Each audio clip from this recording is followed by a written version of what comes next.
Hello, everyone, and welcome to today's episode of 30 Minutes Robotic Milking Edition.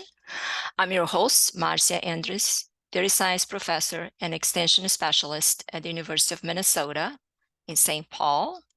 And looks like your co-host, Jim Sulphur, was able to make it. He is traveling abroad. He's in Europe for a conference. Ironically, in the same country I'll be in about 10 days, also to attend another conference. So, Jim, looks like you're able to join us from the hotel there or whatever you are at. Yeah, welcome everybody. Yeah, it's 6 o'clock here, I guess. So or Sounds good. 6:30. I'm glad you made it and your trip was okay. So, thank you for joining Yep. us today. Appreciate that. Yep. Thank you. So, as usual, I'd like to remind everyone that if you're watching, this is a recorded webinar on YouTube.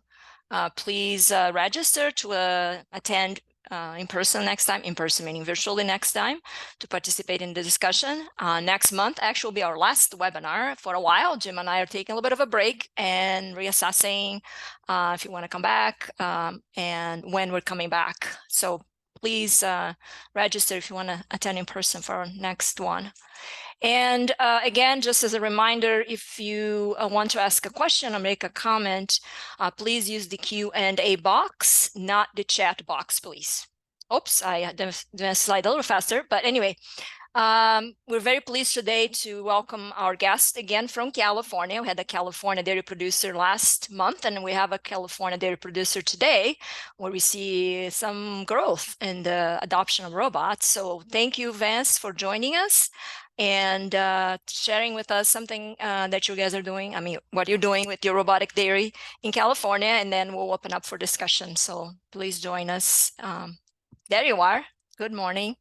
Thank you for joining us. Thank you for having me. I'm going to go away and I should give you an overview. Righty. Good morning. Well, thank you for having me on to discuss what we've done in the field of robotic dairy milking. This facility is a little bit of a back to the future facility. So the history on this place was it was built by another producer in 2002 as a robotic facility and converted back to conventional in 2005. We purchased this facility in 2008, and shortly thereafter expanded a little bit. And in 2017, California passed a law changing overtime regulations that forced us to look at labor efficiencies and how we proceed forward. So we decided we had the bones in place and we'd go back to robotic milking. So as you see this picture on the screen here, there's 4 barns there. Those are all the original robotic milking barns that have been converted back to a little bit different format than they were before. In the center of the dairy, you'll see the original milk house from the robots. On the right side of that milk house is the roof of what is left of a double 32 parallel that was put in. And to the left is our hospital barn, which is a double 8 herringbone that we still use to this day. So if we want to go ahead and flip to the next picture. So we did a remodel on this facility, and it took about 30 months. It took us 7 months to get the first barn operational. So what you see here in the photo is a Lely robot being brought in to place on the new construction that we did under the roof. We decided to go this route, working with the existing pin structures. One, because we were able to empty a pin at a time and keep herd size constant while we did a remodel. And 2, building under the original roofs didn't require any new building permits. So streamline and cut some costs there on that. So you'll see a robot coming in. On the right, you'll see what our basic robot room looks like. Each pin has 4 robots. Each barn has 8. Pin consists of 2 right-handed robots, 2 left-handed robots, and they feed to a center alley area back to our management pins for sorting and all needs that we would have there. We switch over to the next photo. So that is robot number 1 being set in place. I believe that was Marchish of 21. First robots came online July 12th of 2021, and that was robots 1 through 8. And the final 4 of the 32 robots came online July 11th of 22. So we had 7 startups over exactly a 1-year period. We can probably hop to the next picture. So here's some more of what we had to do in our construction process. We decided to expand our holding pins in the back part of the dairy, or the back part of the barn, sorry, or would be the center part of the barn in this picture. So we had to move some flush lines. We actually took the chance to move our water lines into a tunnel when this dairy was originally constructed for robots. The requirement was to break milk lines every 10 feet. So the dairymen actually put in 700 feet of 7x7 concrete tunnels that runs north and south down the center of the dairy. So we took advantage of those tunnels and used that for our water lines, air lines, communication lines, and then built our management pins off of those because they are a limiting factor that we can't build directly on top of the tunnel. So a little bit of construction on the front half of the pin. We actually ended up with more freestall beds with the new configuration than we had with the original, even putting 4 robots in each pin. So we were able to expand pin capacity a little bit as well. We can switch over to the next one. So here you've got, this is barn 1, kind of a view looking from the west back to the east. So all of the west facing pins look like this. East facing pins are the same exact concept. They're all twins or mirrored setups. We can keep moving on. So for first robot, cows are in it. We went with some diamond plate decking on the floor due to the teat cleaner is caustic and likes to eat concrete. Our builder had found that in some of their previous robot rooms that the concrete was getting eaten at pretty fast. So this was their design fix to address that issue, and it has worked well. It's helped with keeping the barn clean too. You'll notice this robot is pretty clean.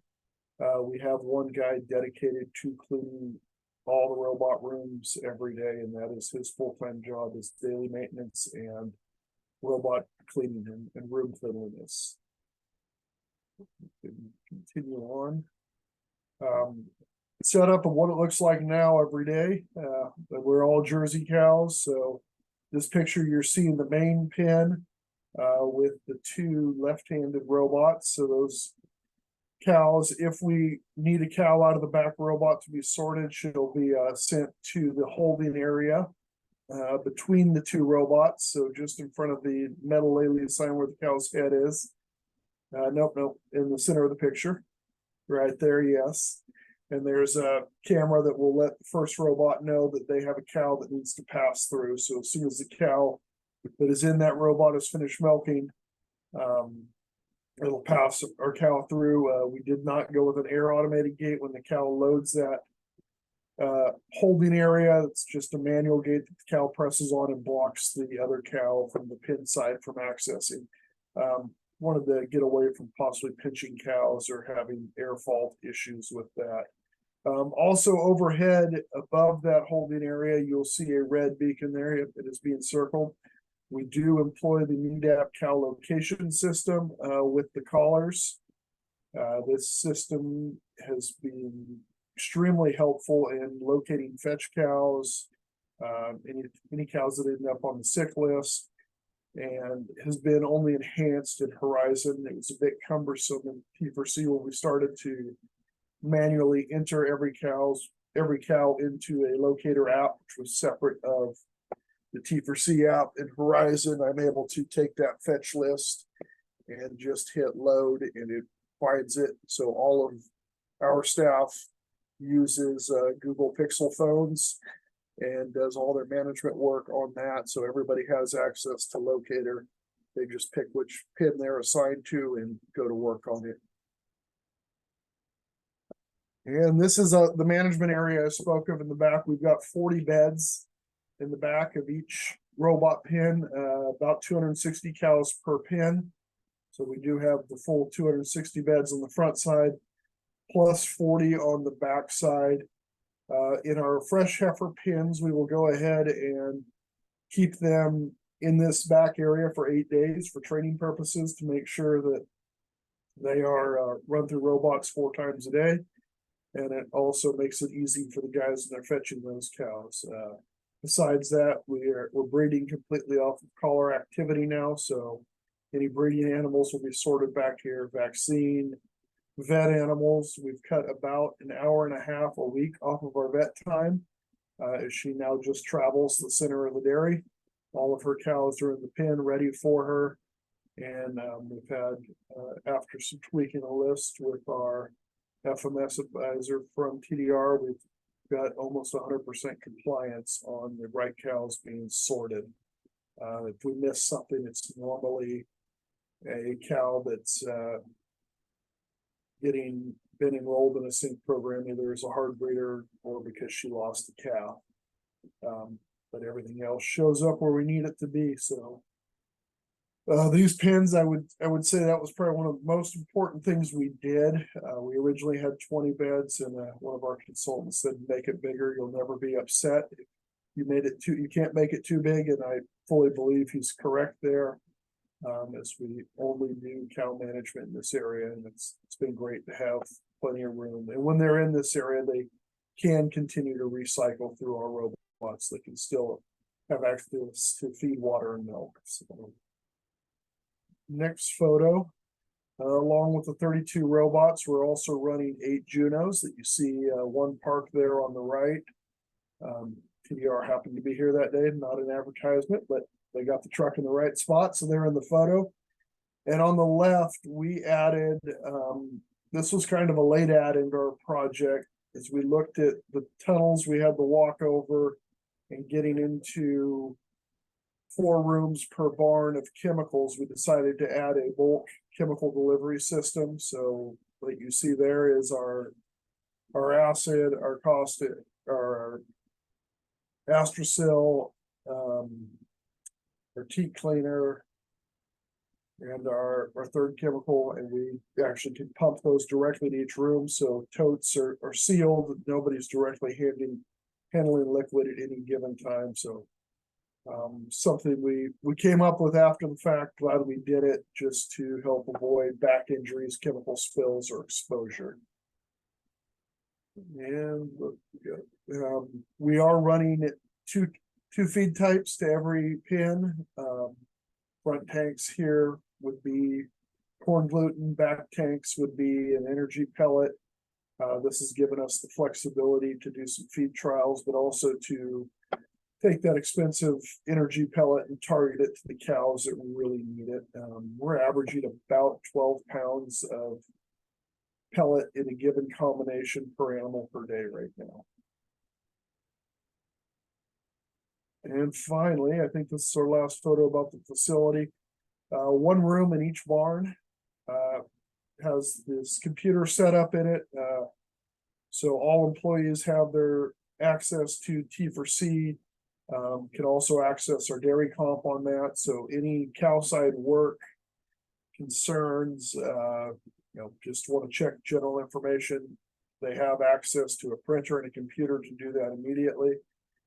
In the right photo, you'll see down in the corner a little metal cart with some wheels. The next step, this winter, we are going to be adding a breeding setup to every barn, so the breeder does not have to travel with semen tanks in a cart across the dairy. He'll be able to walk and more quickly get to his cows that are being bred there. He'll have mating results. He'll have the list right off the computer of what's being held for breeding, and can make his decisions and streamline his job a little bit more.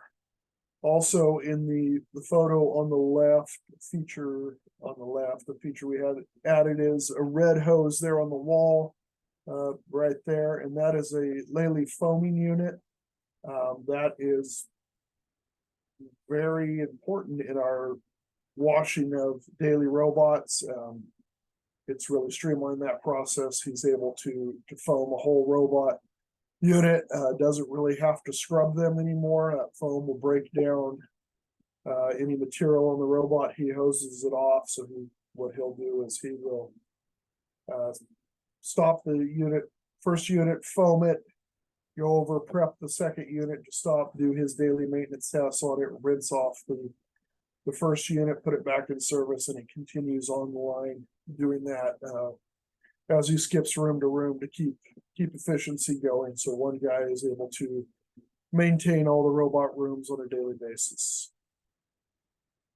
Right there on our right is below the caution sign that's the setup for the chemical pump. So it is a dead man switch. They have full view of their chemical tanks in the room right there. So they're able to top off chemicals. So as he washes the rooms, he will go back, put his respirator on, and top off chemicals once a week, just to make sure we have everything we need in the room. And iodine is delivered to each individual robot through bulk as well, but that's run through our tunnel system. So there is no iodine stored in the room directly. That's stored near the tank house at the center of the dairy. So with that, fire away with questions, please. Yes, excellent overview. Excellent. It's good to see the process of, moving from, the whole retrofitting you had to do, and it seemed to work really well. So everybody, if you have comments or questions, please let us know. Oh, first question. Do you have any separate heifer groups? Yes, so we have 3 pins that are all first, like 3 of the 8 pins. So the the original barn we started, and the first 3 pins were all first lactation animals. We keep those separate. The goal as we move forward, and we're seeing extended longevity in cows, is to potentially reduce our heifers down to 1 barn and run about 25% first lactation, just looking at efficiency and milk flow and paying bills. So we can get that, drive that number lower. Currently, we are running about 38% first lactation animals. Okay, sounds good. Just want to acknowledge that somebody thanked us for having these recorded so they can watch later. So you're welcome. Next question. Are you here, Jim? Or because I think you don't have video today, correct? Oh yeah, I can turn on my video. I think I should have Oh, it. there you go. We You have video too. Okay, so do you want to take the next question? Yeah, the question is training new heifers. So you want to talk a little bit about what happens when cows, primarily new cows or heifers, where do they go? I know you had mentioned you leave them in those back pen sorting pens for a little while, and sort them 4 times a day. Any other comments, or you just want to run through, you freshen a heifer today, what happens to her? Yeah, so if we freshen a heifer today, she's going to spend the first 2 days over in our hospital barn that's still run by a milking force or a single guy. 2 things: colostrum collection, and we want to make sure that she's a good sound heifer to go out with. So we evaluate what goes to the robots. If we evaluate she won't fit to the robot, we have the local dairyman down the street who's been purchasing those from us. So we'll ship them, 2 days to him if we decide she's not going to be functional for the robot. Trick we've figured out: we do not. So if a cow freshens today, we will not enter her as fresh into our dairy comp until tomorrow. And that trick is because when we go out to the pen, even though she's been milked for 2 days, it was dumping milk, sorting milk on her for the first milking. But if we waited a day to tell Horizon that she freshened, for some reason it won't dump that first milk. Why that hitch is in there, I don't know, but it works, so we're doing that. So cows we put out daily, kind of spread off to the 3 pins. We try not to overload any one pin with all the new heifers each day. We use our day crew, so they will, about 6 o'clock in the morning, they'll fetch cows. They'll fetch the fresh heifers again at 10, 1 and 6 in the evening, or not 6, sorry, about 4 in the evening before they go home. So We have our day shift, make sure they go through 4 times a day. We run one guy at night. We were asking him to push cows, but compliance just wasn't there with all the other duties he had to do. So those heifers will stay back there for a solid 8 days. Probably only really need to push them for the first 3 or 4 before they get the hang of going. 3 or 4 milkings, that is, not days. And then a few of them, once we release them at day 8 out into general population, we'll try to get them maybe once or twice, but we really want them to drive to the robot on their own. We don't want to train them as a chronic fetch cow. Too much interaction or help we've found is a problem with them. So the 8 days I think is good to get those heifers started. Our mature cows, when they go out, they stay in the holding area for 2 days and then they're released. But with the ability to have them milk, eat, and sleep back there, we just get better compliance having them in the smaller area, more efficient for the crew to get the job done. Okay, and just kind of following up on this discussion about training and so on, but do you Yes. put your cows after calving, the cows already being in the robot before, back Yes. into the same pen or the same group they were before or not? No, not necessarily the same pin. Since they're all the same, they're going to go wherever they're going to go back to a mature pin. Obviously, lactation 1 to 2 will not go back to the first robots they were at, but we haven't found an issue since the pins are all built so similar that putting them in a different pin is throwing the cows off. Mm-hmm. Makes sense. And then we didn't talk much about, but you do still have a hospital parlor, correct? That you use for a few cows, or? Correct. We do any treatment cows go to the hospital parlor. We had explored and actually budgeted and designed 2 hospital robots. And my manager here at the facility, who's been with us for 32 years now, spoke up and just said, "Hey, I understand what you're doing, but I have this colostrum program that is very important, and as it's being explained to me, it's not going to streamline or speed up our process. It's going to make it more cumbersome." So we made the decision to keep a traditional hospital.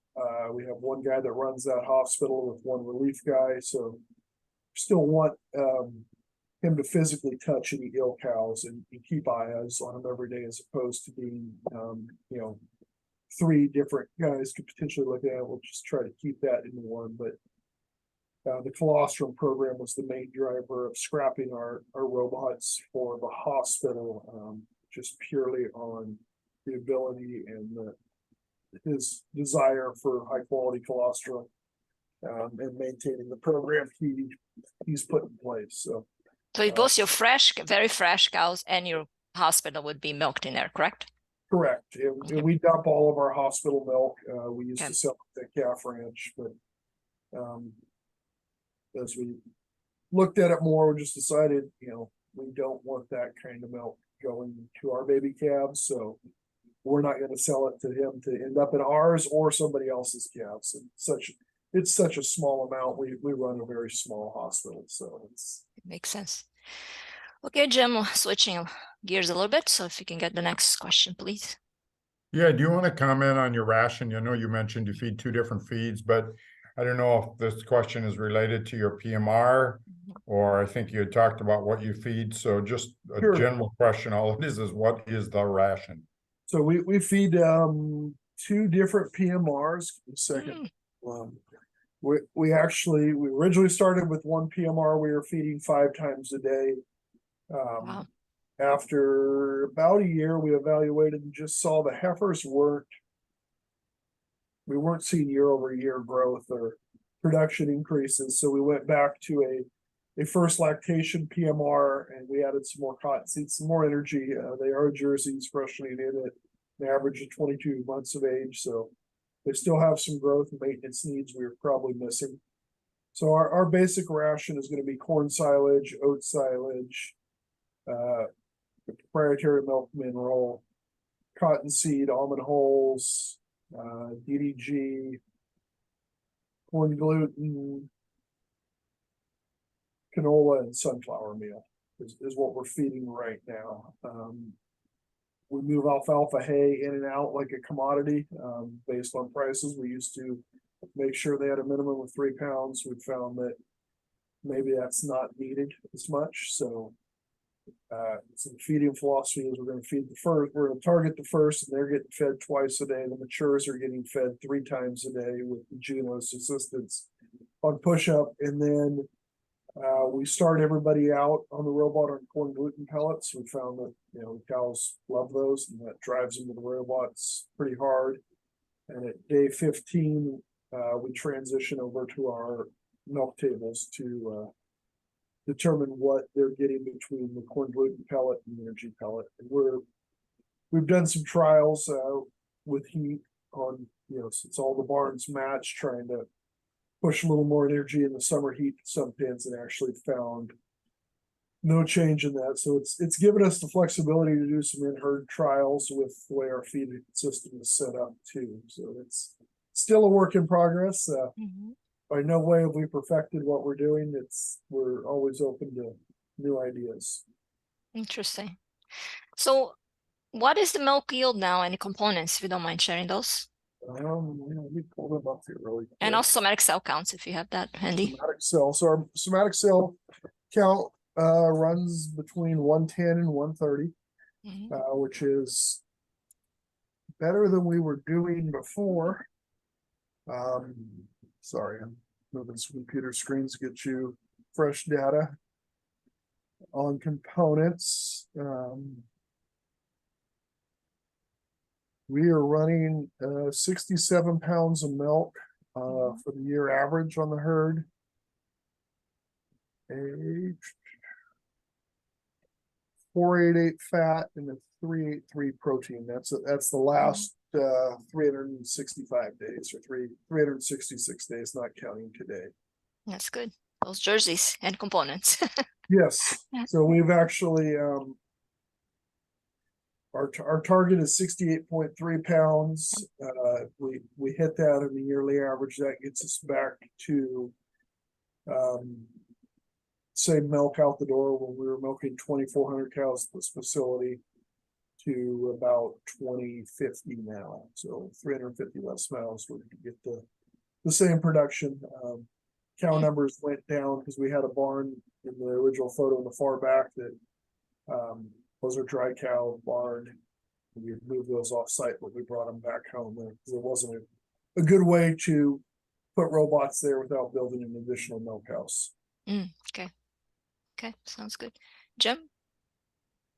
This is a good question, I think. From a washing standpoint, are all the robots washed individually, or how do you wash them when you have that many robots? Do they all wash at the same time? How do you deal with that?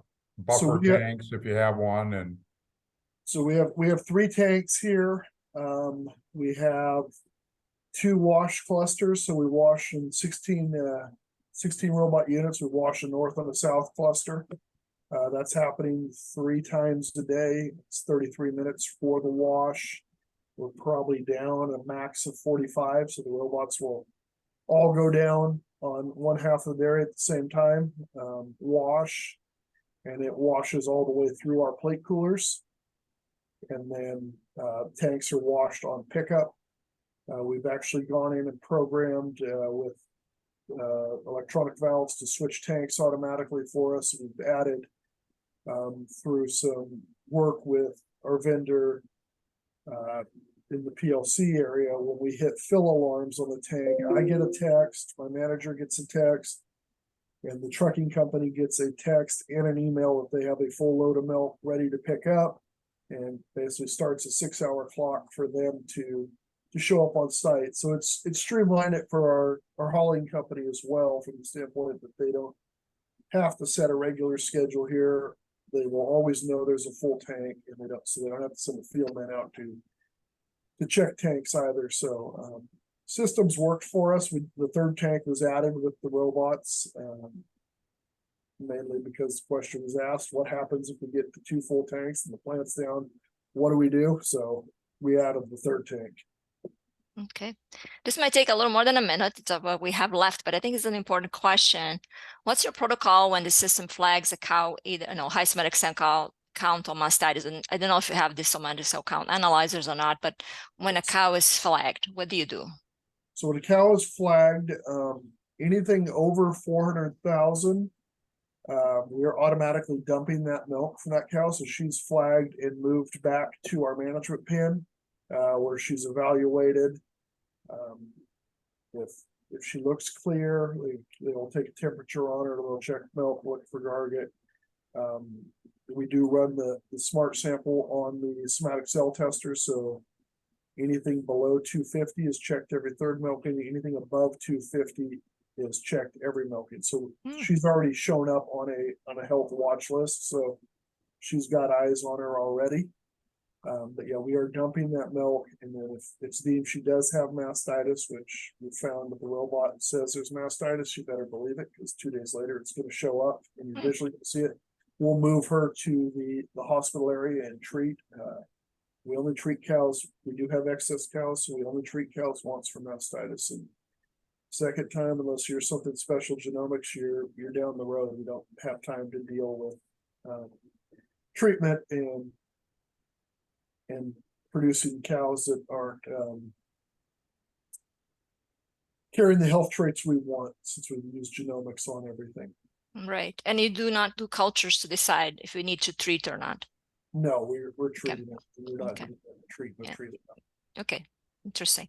Okay, I will stop recording now. I want to thank everybody for attending this episode. A special thanks to you, Vance, for taking the time to share your experiences with us and the rest of our audience here. So very much appreciate that.